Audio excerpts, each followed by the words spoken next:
Mr. Mitchum, you talked about that time you were working for Lockheed, and I read that you went blind at that time. Did they mean blind, or what was that about?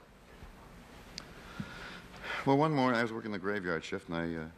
Just during the war? Or? Yeah. Well, yeah, at the very beginning. And as a matter of fact, I don't know if we were... I guess we were probably at war by that time. At any rate, the carpool used to drop me off, and I used to get a trolley car and come home. And the car came along, and I couldn't read, you know, what it said. Everything had just blurred over. And it didn't get any better. And I had to ask someone. I finally, you know, I asked them to let me off at my street. And I walked up the hill, and I walked on, and said, "There's something wrong with, you know, I'm going blind." So the old lady made me a drink or something. You know, so went and saw the doctor, and he went like this and that. And by that time, it had, you know, sort of faded away. And I thought, well, it must be a symptom of a far broader disorder.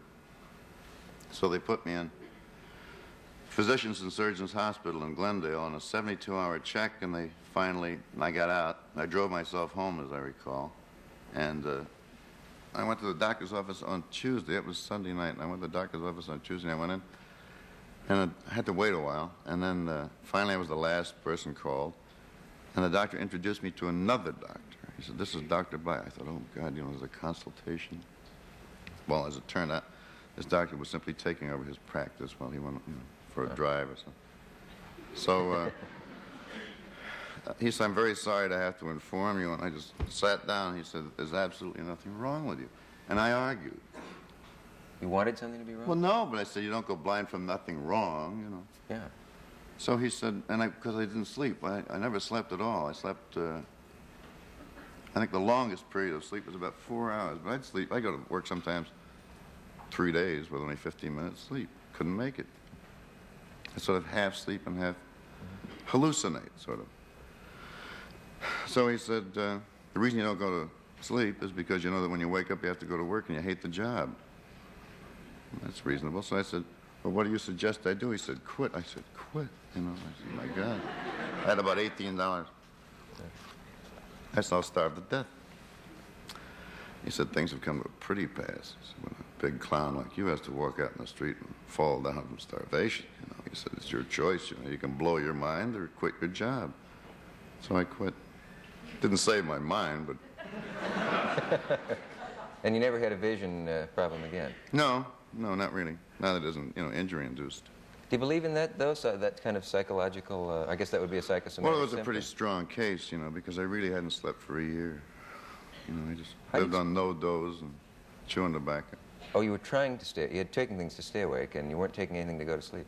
I tried to sleep, yeah. You know, but I can't sleep in the daytime. I learned that at that time. I changed shifts, but by that time it was so ingrained I just couldn't hack it. It's a dull subject anyway. Oh, I love the subject of sleep. I find it fascinating. Oh, I too. Yeah. I too. I loathe people who can go to sleep immediately. You know. Yeah. I sometimes regard my wife with great rancor and bitterness because, you know, how dare she lie there and stare. And so I can't find anything to do with my time either. This has plagued you all your life, insomnia. Yeah, I spend a lot of time trying to get to sleep, yeah. Really. It opens up all sorts of avenues of interest. That's supposed to be one of the worst things you can have. There are a couple of good books on insomnia, but they'd put you to sleep. Chronically. I'm sorry. I don't have it chronic. Yeah. Couldn't resist that. I don't have it chronically. If I'm... No, it isn't chronic. No, if I'm, you know, living a very ordered physical life, then I sleep very well. But that's fantastic. If I leave the room, I can't sleep. You know, if I go outside my cell, I can't sleep too well. You know how that is. Outside your cell? Well, you know, if I involve myself a great deal, and You must know what that made me think of, because they always talk about in your background having been on a chain gang. And that always sounds like something out of a folk song, but I never expected to meet anyone who'd been on a chain gang. Well, it wasn't much of a chain gang. It's all we had. We called it a home. Well, Chatham County Camp #1. Chatham County, Georgia, Savannah, Georgia. Well, it never tells in these things what you had done. And maybe you don't... I don't know. I was just around, you know. busted for mopery with intent to gawk. You know, it was just. Well, I was only 15. You know, what could I have done? Yeah. They tried a shoe store robbery on me, and I just sat there. I couldn't believe it, you know. And I said, "Wait a minute, when did this robbery occur?" And the Judge Jordan said, "Would the bailiff mind repeating the charge for the prisoner?" So they went through the whole, you know, all the details, and it was like 4 a.m. of a Wednesday morning, you know, as near as I could figure. I said, "Well, I've been in jail since Sunday." And the courtroom broke up, and the judge spanked me with 180 days, you know, for making the people laugh. It wasn't my fault. No, that's. But I matched the description. I said, "Well, it happened while I was in jail. I've been in the bucket, you know, for a week." He felt that was no excuse. Right. Yeah. Right. Justice is justice. Wasn't too bad.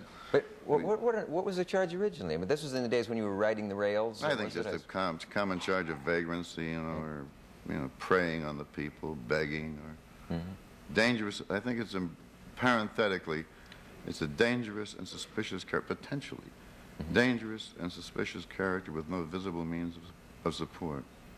That's what you were categorized as, and that's in the state of, what state was that? Georgia. How'd you get out of there? That's a rather embarrassing question. They just forgot about me. You know? I didn't turn up, and they didn't miss me, I guess. Fired a few warning shots over my head. Weren't a lot of other guys chained to your ankle? No. No. No. That was a really heavy detail when you're really locked up. I've spent a very short time in chains. So you never were you were actually in chains at one point, with other men chained to you? Yeah. Yeah. I spent a very short time in chains. So I looked so angelic, you know. But if you walked away, then presumably... I ran. I didn't walk. Then did some lead follow you? I heard a lot of noise. Is it possible that you owe them any time then? No. They just applauded my nimbleness, my speed, and because when I went to work at Lockheed, the FBI, you know, had to check me out. They said, "Look, there's a little item here about." I said, "Well, what do you suggest? That I go back?" And they said, "No, they ain't going to pay your fare back there." So I wasn't about to pay my own fare back. So. I'm sure that before they never did anything about it. This was Georgia. Yeah, I went back there to make a picture one time, and all the society girls would come up and say, "How do you like Savannah? Second time around." I'd say, "In your head." And they say, "You talk they say, "You talk just like a Yankee." Like a Yankee. Say, I have a feeling before 90 minutes is over, a pardon is going to arrive from Governor Maddox. Really? Yeah, I don't think. That's just a guess. Our local stations have a message. We'll be right back.